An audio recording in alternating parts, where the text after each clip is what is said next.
Pag nakakulong na si Eddie, tsaka ka na lang uli magpakita sa publiko. Thank you for all that you do. I mean it. I mean, this temporary shelter is so much better kaysa makasama ko yung walang hiya kong asawa. Paano niyo nga ba ginawa yun? Hindi ba masyadong mabilis? Hindi ba siya nagduda? Criselda showed him a fake medical and death certificate. A fake last will and testament ko, saying that I authorized the doctor that in any case of death, pwede siya mag-issue ng medical certificate kaagad.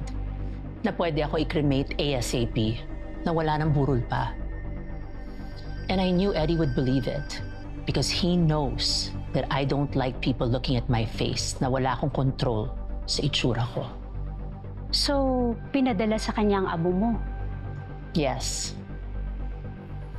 As a reminder na hindi ako kayang banggain.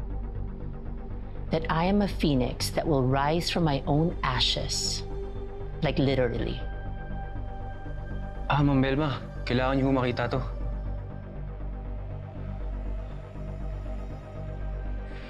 I love my wife. She's my lifeline. Ngayon na wala na siya, parang na rin akong namatay.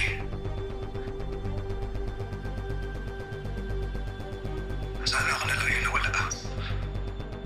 Sinungaling ka. Sana ikaw na lang ang totoong namatay. Han, nasaan ka man? I love you. We ask for your understanding as we take time to grieve in private. Can you believe this guy?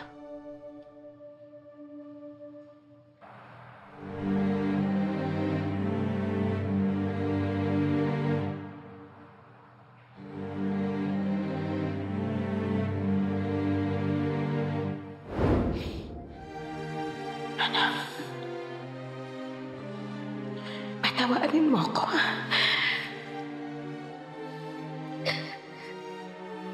Alam mo, hindi ko yun nagbabago buhay. Hindi rin ako. Kagaling ka because we will start over. Sana lang, anak. Meron pa tayong oras. Babalik ako. Emma.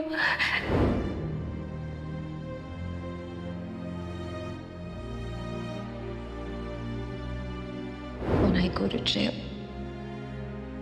can you make sure na makalabas ako agad-agad?